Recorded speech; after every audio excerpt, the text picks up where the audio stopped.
Today I'm going to be opening up this brand new Bambu Lab P2S, and after it's assembled we'll run through all the setup screens. I purchased the normal P2S, so the non-combo variant, because I didn't need another colour changing AMS. I already have one on my Bambu Lab A1, but knowing me, I'll probably get one anyway further down the line once the adapters become available. Because you can't just buy an AMS2 and attach it to your P2S, there's a special adapter, a buffer that needs purchasing, which is only just becoming available now on Bambu Lab's website. So it comes there with a quick start guide, which we won't be needing today. There's actually very little pages in the quick start guide, it just links you to their YouTube video. There's some PTFE tubing here, if like me you're not using the AMS and you're going to have an external roll of filament.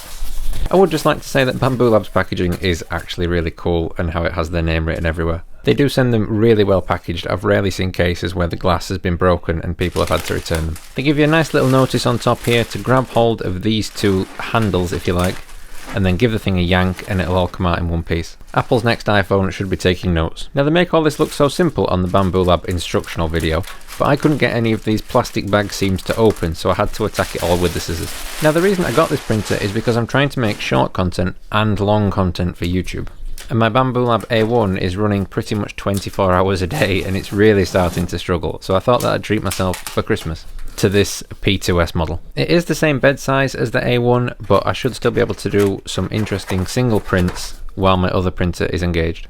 Now this in the top here is the maintenance kit. If you've ever had a Bambu Lab before, you'll have seen this. It comes with grease, oil, and that's for maintaining those rails, those axes, screws inside. There's a guide on that also. And it comes with a few spare bits and Allen keys, and you'll need those in just a minute. But this next thing is just the external spool holder for, like me, when you don't have the AMS and you just have the one spool on the side of the printer. I will show you how all this clips together and attaches to the machine before we switch it on for calibration. But they've made it really simple for this machine, and it requires no screws at all. It literally just slots on. It was also nice of them to give me the correct UK plug, although it's only about 10 centimeters in length. And this right here, the final thing in our pouch of goodies, is the screen which mounts to the front of the device. Again, no screws and the cabling is already there, so they really have thought about this. It has a nice little snap-in connector, which is really easy to put in and you can't put it in the wrong way. And you hear a satisfying little click when you get it right, and then the whole screen assembly just pushes to the left and locks into place.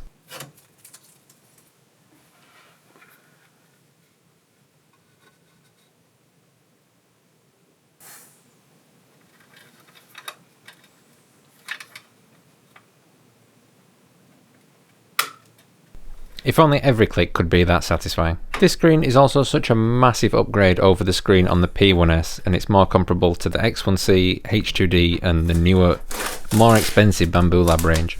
I've seen a bunch of P1Ss on eBay recently where people have got the BQ extra screens and attached them to the P1S to try and give some more functionality, but this just has it straight out of the box. It wins hands down for functionality.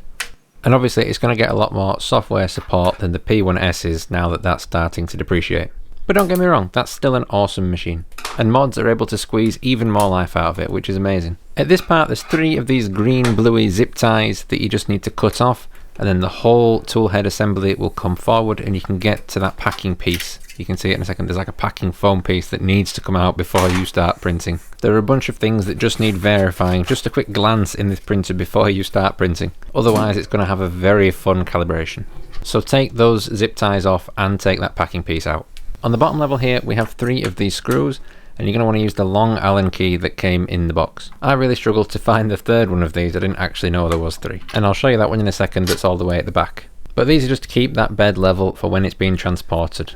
These orange caps on the Z screws also need ripping off. You literally just put 2 thumbs on either side and pull down as hard as you can.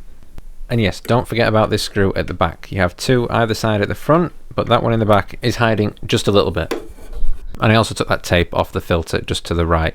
The packing foam in the bottom actually stays in there until calibration is done this time. So the one behind the extruder comes out, but the one under the bed stays in. And then it's time for the glass top to go on. But just to show you how that external roll holder fits on there, this bit slides on, there's already a piece on the back, and then the top will just clip into place.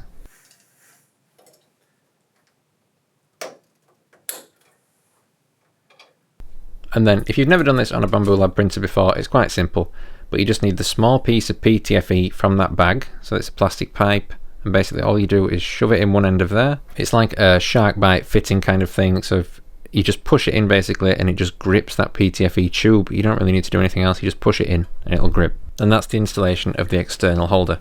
Now that table that it was on is not where I'm going to have this, I'm going to have it over here instead. That was just for unboxing. So it's recommended that you always put the printer where it's going to live when you do the calibration, because it's going to do a load of motor, vibration calibrations and stuff like that. So this table's a bit rickety. Yeah, I'm going to need to disable that. So yeah, this table's a bit rickety and you should always put it where it's going to live so it can do the correct calibration. The initial setup though will just require you to have the Bambu Handy app on your phone, and in the top corner you'll be able to see there where it'll allow you to scan for a QR code. You will have entered your Wi-Fi already at that point, and then it just connects to your phone, to the Bambu app. And here I am just giving mine the name Josh's P2S, so I know that it's not my A1 when I send a print out. It'll then ask if you want to be part of all this diagnostic reporting and agreements. That's up to you to decide if you want to be part of them or not. I know a lot of people have problems with Bambu Lab and privacy. The next screens are basically just reminding you that there's 3 screws in the base that you need to take out. We've already been through that part. And then that the next step is calibration, and that can take up to 28 minutes. During that time it's going to do bed leveling and motor vibration compensation and other things like that. So it might sound loud or really bassy or just a little bit funky, but stick with it, it doesn't sound like that normally. And then once that's all done, that foam piece will just fall right out when you open the door. Then before I start a test print in a minute, I'm going to take that build plate off and I'm going to go wash it in the sink with some soap and then just dry it down. Next you're going to need to know how to install some filament on this thing, and it's really simple. All you do is slot your roller filament on that side holder, and then you grab the end of it and you feed it through the PTFE tube all the way until you can see it coming and it gets to the extruder. Once it looks like it's gone all the way and it can't go no more, go to this screen, tap on the extruder, tap edit, and then we're going to need to tell it obviously what kind of filament it is. This is just generic PLA. I'm going to give it a colour of green even though it's rainbow, there's no rainbow option. And then we can go back, we can save out of that, go back, hit the extruder and then hit load. And at this point you might need to grab your filament on the side and just give it another little push just to make sure the extruder head actually grabs it, because there's gears in the extruder head that actually pull your filament through. Then if you've done all that correctly, you should start to see it purging out the bottom. Most people would test print something like a benchy first, but I would recommend that you actually print the scraper that comes with your accessory kit, and all you have to do is go back to the home screen, hit print, and it should already be saved on the device there as Bambu Lab Scraper. So you can print that and assemble it. I've already got a few of those, so I just tried something new, something I actually wanted to print. And it was a fun test. The fact that the chamber maintains more temperature means it's less likely to fall off the build plate, compared to my A1 anyway. If you want to see an A1 versus P2S video, then get subscribed because I might be doing one of those.